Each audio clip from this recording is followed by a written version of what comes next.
자, 한 주간에 있었던 내용 한번 살펴볼게요. 늘 이게 중요하죠. 정말 중요해요. 왜요? 흐름을 우리가 봐야 되니까요. 이 흐름을 보지 않고 어떻게 우리가 하겠습니까? 흐름을 봐야 되는데 흐름을 보지 않으면 답이 안 나오는 거죠. 자, 봤더니 자, 첫째, 미국은요. 동결 또는 추가금리 인상 가능. 지금은 잭슨 홀 하고 나서 추가금리 인상 가능성 쪽에 약간의 무게가 더 실리는 것 같아요. 경기는 좋고 소비자 물가 3.3대. 근데 세계 경제는요. 세계 경제는 살얼음 파는데 미국 경제는 좋아요. 그럼 경제만 좋으면 뭐하냐.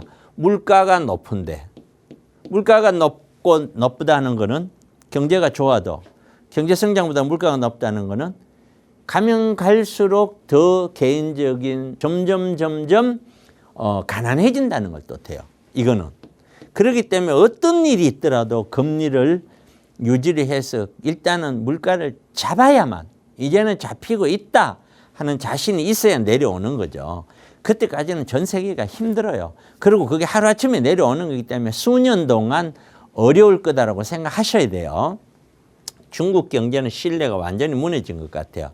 국영개발사 38곳 중에서 18곳이 지금 적자라고 나오고 있고요. 어느 정도의 금융위기로 갈 수 있을지는 몰라도 금융위기로까지도 갈 수도 있다. 예를 들어서 상상은 많은 사람들은 중국 경제가 무너져도 우리는 큰 영향 없다. 큰 영향 없다. 다들 이렇게 얘기하는데 중국이 예를 들어서 우리처럼 디폴트, IMF 같은 부도가 났다라고 가정을 한번 해보세요. 근데 진짜 영향이 없을까요? 엄청난 영향이 있을 겁니다. 상상을 초월하는 영향이 있어요. 우리가 지금 눈으로 드러나고 무역 거래 전체적으로 몇 퍼센트 이것만 해서 그렇죠. 중국 내에 있는 원자료들 그리고 중국인들이 제가 세미나 때 이런 얘기를 합니다. 중국인들이 만약에 부도난다. 그럼 못 먹고 사니까 전부 다 세계로 흩어져 나갈 거 아니에요. 그 인구 문제들이 어떻게 해결할 거냐. 말도 못하는 거죠. 금리 한국 5% 동결. 이게 동결이 3.5예요. 3.5. 이게 잘못됐어요. 3.5%로 동결됐다는 거예요. 5%가 아니고. 미국보다 금리를 먼저 내리지는 못한다. 그렇죠. 당연하죠. 돈이 빠져나가는데 할 수가 없죠. 그러니까 미국의 금리 가능성 열어둬야 한다. 그런데 잭슨 홀에서 금리를 올려야 된다는 얘기가 나왔죠. 벌써. 부동산 시장 봤더니 30년 모기지가 지금 지난주에 제가 7.09%라 그랬는데 다시 일주일 사이에 7.23%로 또 상승을 했어요. 이게 30년 모기지, 30년 주택담보대출 금리 이게 가장 인기가 많다고 그래요. 미국에서는. 그게 보세요. 7.23%면은 엄청납니다. 2년 전에 3% 미만이었어요. 근데 지금 7.23%면 2배가 넘어요. 부동산 시장이 괜찮을 것 같아요. 미국. 괜찮으면 이상하죠. 주택시장이 극심한 침체에서 아마 벗어나기도 어려울 거다라는 말까지 나오고 있습니다. 그러니까 보이지 않는 데서는 이미 주택시장이 어려움을 지금 나오고 있는 거예요. 어떤 것도 괜찮다 하면 이런 게 안 나와요. 이미 보이지 않는 데는 나와요. 우리도 어떤 어려울 때는 뭐 지방부터 어려운 게 나오잖아요. 그때는 요새 안 나오죠. 그런데 이렇게까지 나왔을 때는 조만간 미국 주택시장도 이거는 뭐 길어야 1년이죠. 1년 안쪽으로 굉장히 어려운 국면으로 갈 확률이 높다. 중국은요. 7월 신규 주택 판매가 33%로 급감했답니다. 이게 중국 데이터예요. 믿을 수 있을지 없을지는 몰라요. 근데 데이터가 이 정도면 그거보다 더 급감했다고 봐야 되겠죠. 항저우 텐진 집값이 20% 폭락하고 20%는 폭락이 아니에요. 우리도 가격 떨어질 때 그 정도 떨어집니다. 우리는 지방에 지금 수원이라든가 이런 데 20% 안 떨어졌나요? 25%씩 다 떨어졌죠. 지금. 아직 멀었다. 이제 시작이라는 거예요. 시작. 이게.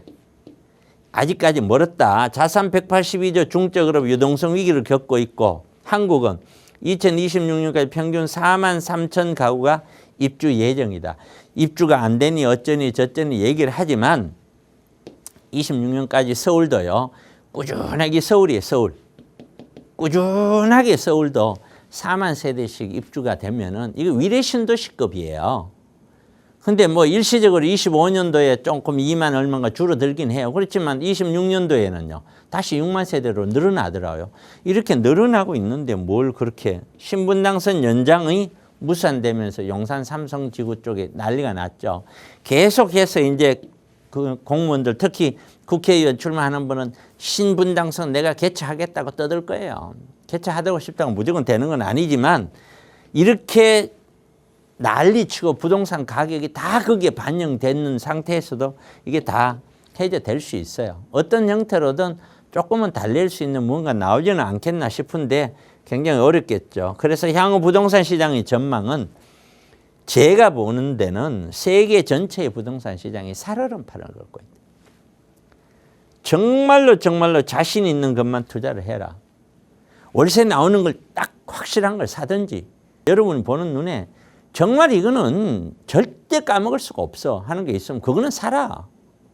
그게 없다면은 그냥 흐름 따라갖고 그 어렵게 수년 동안 벌었는 그런 돈을 10년씩 모으겠는 그런 돈을 너무 지금이라도 해야 된다 하는 그 마음이 앞서서 실책을 하고 평생 후회하는 그런 건 하지 마라. 그렇다고 투자 안 하는 것보다는 당연히 하는 게 낫겠죠. 그러니까 그렇게 저렇게 없을 때는 월세 나오는 거 좋은 거 그걸 사면 되잖아요. 죽어도 그런 것도 안 사려고 하고 그러지 말고 정말 아직도 살 수 있는 물건들은 있다. 오로지 머릿속에 아파트만 갖고 있으면은 흐름이 거꾸로 떨어질 때는 그때는 답이 없는 것이다. 이렇게 설명을 드릴게요. 하나만 더 간단하게 할까요?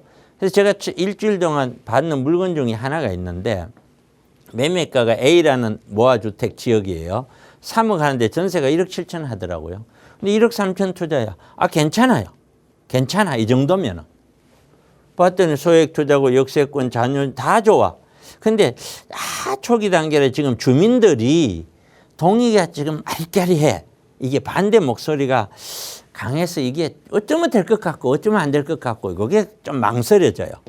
그런데 물건은 좀 괜찮아서 그런 거 무시하고 한번 좀 들어가 볼 만은 한 것 같다. 제가 추천까지 드리기는 어렵고 하지만 이런 정도면 괜찮지 않겠나 하는 생각은 들더라. 여기까지 시장 상황에 따르는 물건까지 한번 간단하게 여러분 도움을 드리려고 해봤습니다.